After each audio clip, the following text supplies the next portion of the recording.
I walked into that interview knowing I would never take the job. I just wanted practice. Little did I know that 48 hours later, 2.4 million people would be watching me become someone I never planned to be. The fluorescent lights buzzed overhead like angry wasps as I sat in my car outside Synergize Incorporated, staring at the glass monstrosity that housed whatever the hell a corporate morale officer actually did. My hands trembled slightly on the steering wheel, not from nerves about the interview, but from the sheer absurdity of what I was about to do. 6 months earlier, I had been Leona Fairchild, senior marketing coordinator at a mid-sized tech company, comfortable in my predictable routine of morning coffee, afternoon meetings, and weekend Netflix binges. Then came the dreaded all-hands meeting, the awkward silences, and the corporate speak that translated to "we are letting half of you go." I became another statistic in the endless scroll of LinkedIn unemployment posts. At 36 years old, I found myself thrust back into the nightmare that is modern job hunting.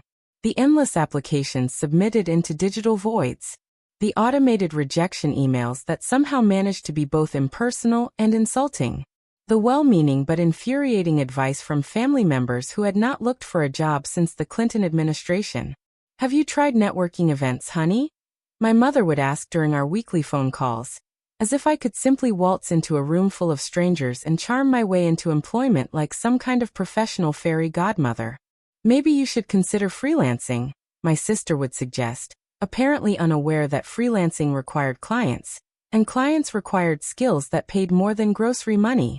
The worst part was not the rejection or the uncertainty. It was the performance.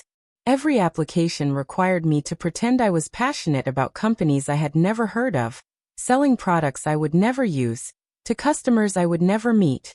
I crafted cover letters that painted me as the enthusiastic team player who lived and breathed corporate synergy, when in reality, I just wanted a steady paycheck and decent health insurance. That is how I found myself applying to increasingly ridiculous positions, just to practice the motions of caring. When I saw the posting for corporate morale officer at Synergize Incorporated, I almost laughed out loud. The job description was a masterpiece of corporate nonsense. Seeking a dynamic individual to optimize workplace happiness metrics and implement strategic joy initiatives across multiple departmental touchpoints. What did that even mean? I had no idea, and more importantly, I did not care.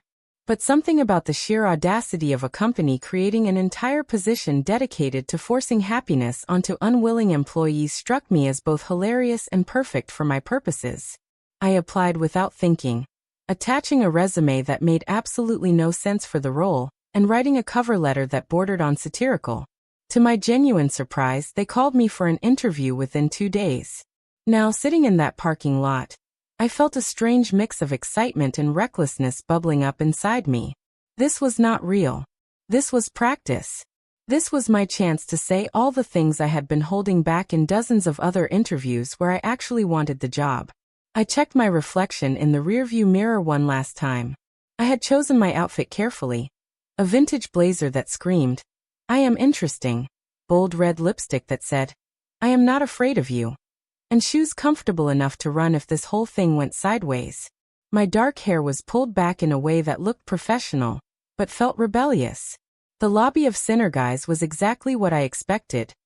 All white surfaces, motivational posters featuring stock photos of impossibly diverse and happy employees, and a receptionist who looked like she had been hired specifically to make visitors feel underdressed. She directed me to the 3rd floor with a smile, so bright it probably required its own electrical circuit. The elevator ride felt eternal. Soft jazz played overhead while I watched the floor numbers climb, each one bringing me closer to what I had convinced myself was an elaborate joke I was playing on the corporate world.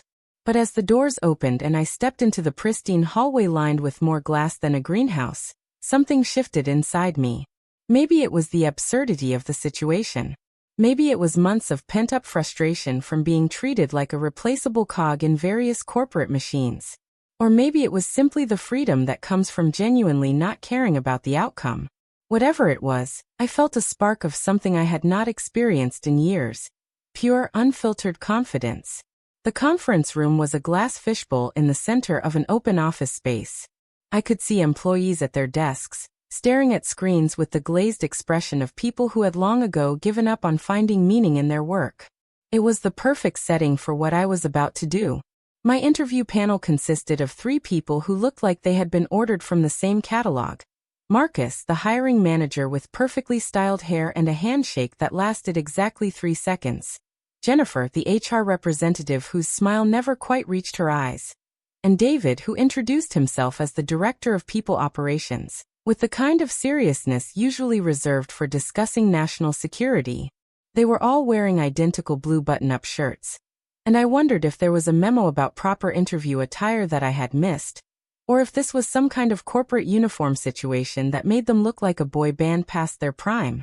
"Thank you for coming in today, Leona," Marcus began, consulting a tablet that I assumed contained my resume and probably a psychological profile based on my LinkedIn activity.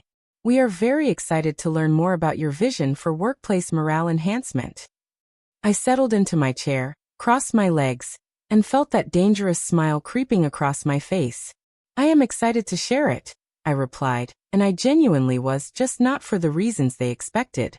"Let us start with a basic question," Jennifer chimed in, her pen poised over a notepad like she was about to take dictation from the oracle of corporate wisdom. "What does morale mean to you?" This was it. This was my moment to deliver the kind of sanitized, buzzword-laden response that hiring managers love to hear. Something about team synergy and collaborative environments, and leveraging human capital to optimize productivity outcomes. Instead, I leaned forward slightly and said, "Morale is when you realize your coworkers have memes in common, not just deadlines." The silence that followed was deafening. I watched as all 3 of them processed what I had just said, their expressions shifting from polite attention to genuine surprise to something that might have been delight. David was the first to break. A small chuckle escaped him, followed quickly by a full laugh. "That is actually brilliant," he said, looking at his colleagues with raised eyebrows. "Can you elaborate on that?" Marcus asked, and I could see him genuinely engaging with the idea instead of just going through the motions of the interview process. "Sure," I said, feeling the energy in the room shift from formal to conversational. Most companies try to build morale through pizza parties and trust falls and mandatory fun activities that make everyone uncomfortable. But real morale happens when people connect as humans, not just as job titles. When someone shares a meme in the group chat, and everyone actually laughs instead of sending thumbs-up emojis. When you can joke about how terrible the coffee is without worrying that it will end up in your performance review. Jennifer was writing furiously now, apparently trying to capture every word. "So you would say that authentic human connection is more valuable than structured team-building activities?" "I would say that structured team-building activities are where authentic human connection goes to die," I replied without missing a beat. Nothing kills genuine camaraderie quite like being forced to share personal fun facts during a company retreat icebreaker. They were all laughing now, and I felt something I had not experienced in any other interview. I was being myself, completely and unapologetically, and they were responding to it. "How would you handle conflict in the workplace?" David asked, leaning forward with obvious interest. I pretended to consider this deeply, tapping my chin with one finger. "Turn off Slack, hand out snacks, and force everyone to remember we are humans before we are spreadsheets." "Wait," Marcus said, holding up his hand. "Can you say that again? I want to make sure I get this down correctly." As I repeated myself, I noticed something happening around us. Employees at nearby desks had started glancing our way, some not even pretending to work anymore as they tried to eavesdrop on our conversation. A few were openly smiling, and I caught one woman giving me a subtle thumbs up. "The thing is," I continued, warming to my theme, "most workplace conflicts are not actually about work. They are about people feeling unheard, unvalued, or overwhelmed. You cannot solve that with a mediation session and a strongly worded email about professional communication standards. You solve it by creating an environment where people feel safe being honest about what they need." "And snacks help with that?" Jennifer asked, her professional facade completely gone now. "Snacks help with everything," I said solemnly. "You cannot stay angry at someone when you are both eating good chocolate. It is scientifically impossible." The interview continued for another 20 minutes, but it felt more like a comedy show than a job interview. I talked about implementing honesty hours, where employees could anonymously submit complaints about office policies. I suggested replacing performance reviews with performance conversations over coffee. I proposed a company-wide ban on the phrase circle back and mandatory fines for anyone who used the word synergy in a meeting. With each ridiculous suggestion, they became more engaged, more animated, more human. It was as if I had given them permission to acknowledge that corporate culture was often absurd, and that maybe, just maybe, there was a better way to do things. When they asked about my experience with employee engagement metrics, I told them that the best metric for employee happiness was whether people voluntarily stayed late because they were enjoying their work, not because they were afraid of falling behind. When they inquired about my leadership philosophy, I explained that the best leaders were the ones who made their teams feel smarter, not smaller. When they wanted to know how I would measure success in the role, I said that success would be when employees stopped complaining about work on their social media and started sharing actually funny stories about their coworkers instead. By the end of the interview, the entire dynamic had shifted. We were not interviewer and candidate anymore. We were collaborators brainstorming ways to make work less soul-crushing. It was the most honest conversation I had had in months, and the irony was not lost on me that it was happening in the context of a job I had no intention of taking. As we wrapped up, Marcus walked me to the elevator, still chuckling about something I had said about corporate buzzword bingo. "Leona, I have to say, this has been the most refreshing interview I have conducted in years. You have given us a lot to think about." I thanked them for their time, shook hands all around, and walked back to my car feeling lighter than I had in months. Not because I thought I would get the job, but because I had remembered what it felt like to be genuinely myself in a professional setting. It was intoxicating. I drove home singing along to the radio, already planning to forget about Synergize and move on to practicing for interviews that actually mattered. I had no idea that someone in that glass fishbowl had been recording our conversation. I had no idea that the intern with the shaky phone camera had captured not just my words, but the moment when 3 corporate drones remembered what it felt like to laugh at work. I had no idea that my life was about to change completely. 2 days later, I was making coffee in my tiny kitchen when my phone started buzzing like it was having some kind of electronic seizure. Text after text, notification after notification. Each one more frantic than the last. "Oh my God, Leona, check TikTok right now. Are you the morale girl? Girl, you are famous. Please tell me you have a podcast. I need more of this energy." My first thought was that someone had pocket dialed me repeatedly. My second thought was that my friends had finally lost their collective minds. My third thought was pure panic as I opened TikTok and saw my own face staring back at me from a video with 2.4 million views and climbing.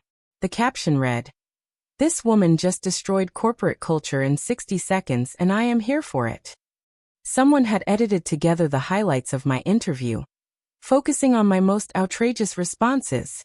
The comments section was a mixture of crying laughing emojis, people tagging their friends, and demands for more content. This is what every exit interview should sound like. "Ma'am, this is a Wendy S, but also you are absolutely right. I would die for this woman and her anti-corporate energy. Please start a consulting business. I will pay you to roast my workplace."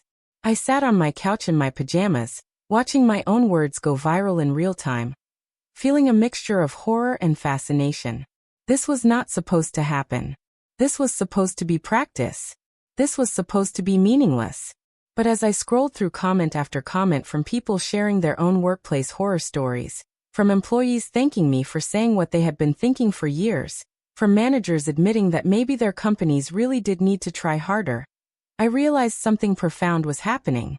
I had accidentally become the voice for everyone who had ever sat through a pointless meeting, endured a trust fall exercise, or pretended to be excited about mandatory team-building activities. I had become the person saying what millions of workers were thinking, but were too afraid to say out loud. My phone rang, interrupting my scrolling spiral. It was a number I did not recognize, but given the circumstances, I answered it anyway. "Is this Leona Fairchild? The morale interview woman?" "Yes. This is Rebecca Martinez from Morning Show Live. We would love to have you on the show tomorrow to talk about your viral interview and your thoughts on workplace culture." Are you available? I was not available. I was unemployed, confused, and wearing 3-day-old pajamas. But I said yes anyway, because apparently that was what I did now. I said yes to things that made no sense. The next 24 hours passed in a blur of phone calls, emails, and frantic attempts to make myself look like someone who deserved to be on television. I bought a new blazer, practiced talking points in my bathroom mirror, and tried to process the fact that my throwaway job interview had somehow become a cultural moment. The morning show appearance went better than I had expected.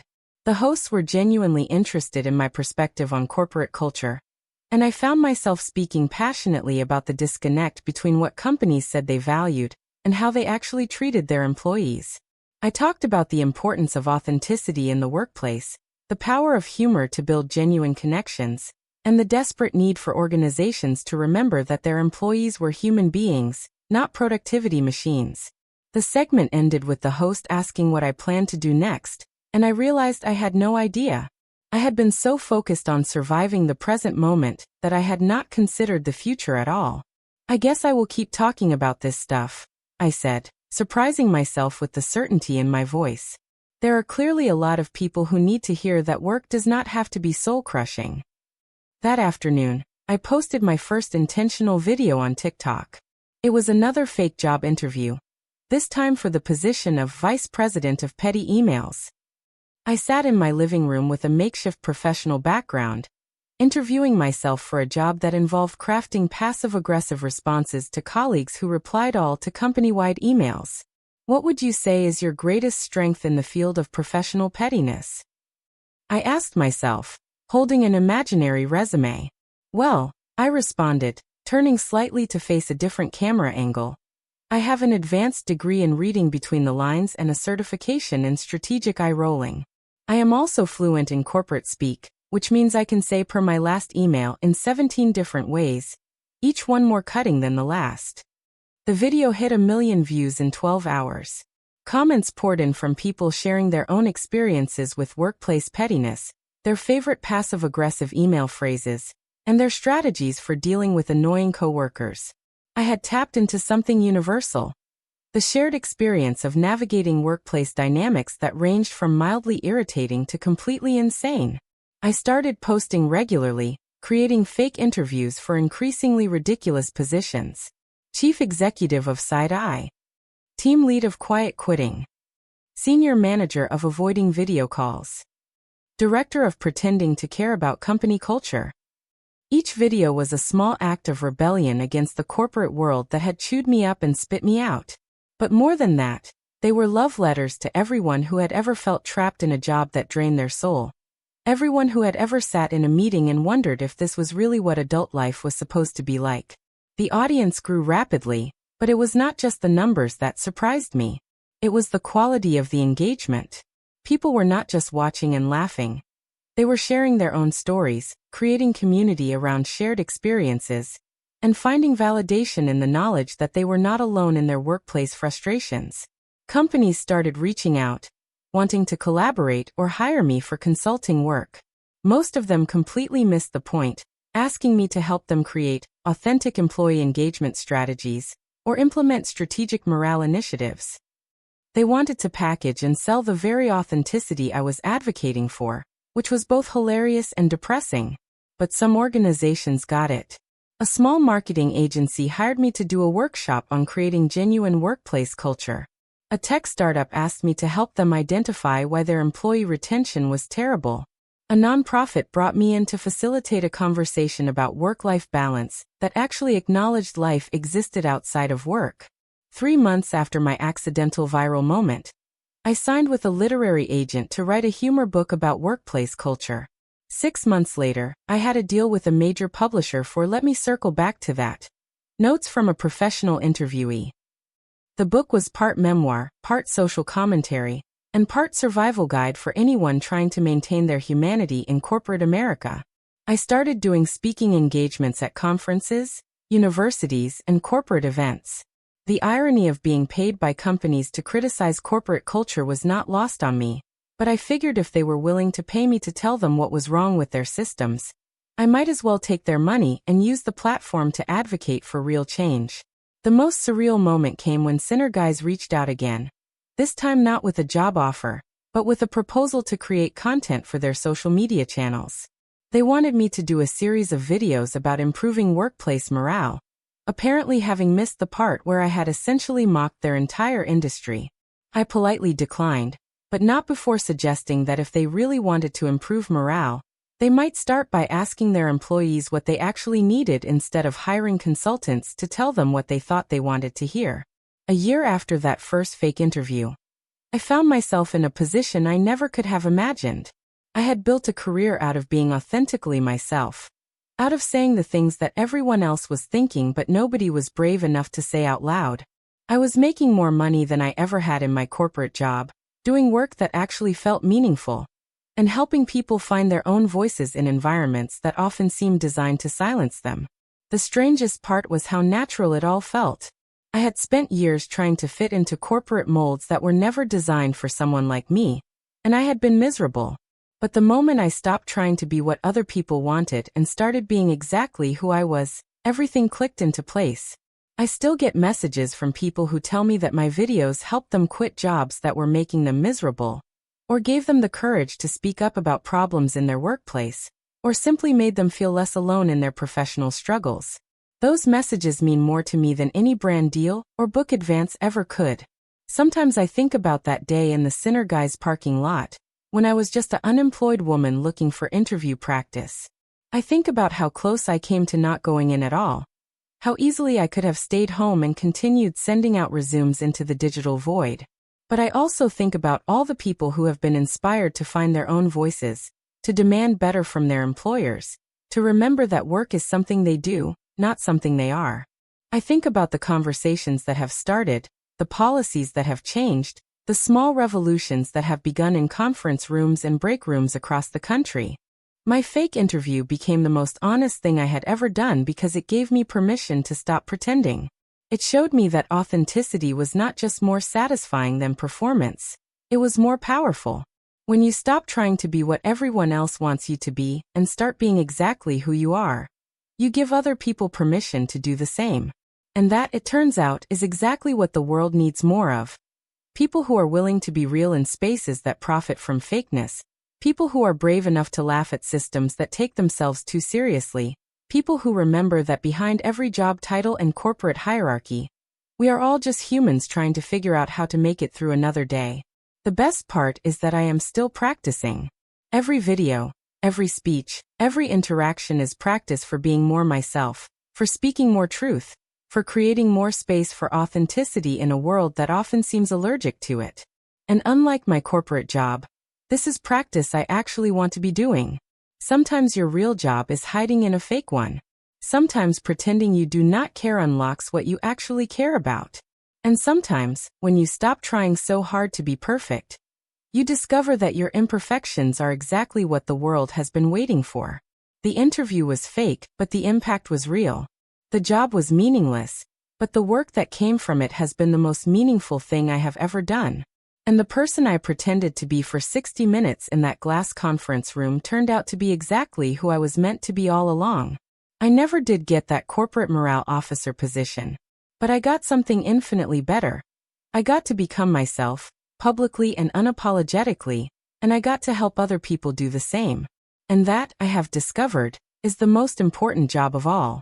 If this story resonated with you, please subscribe to our channel for more authentic stories about finding your voice, challenging the status quo, and discovering that sometimes the most meaningful moments come from the most unexpected places.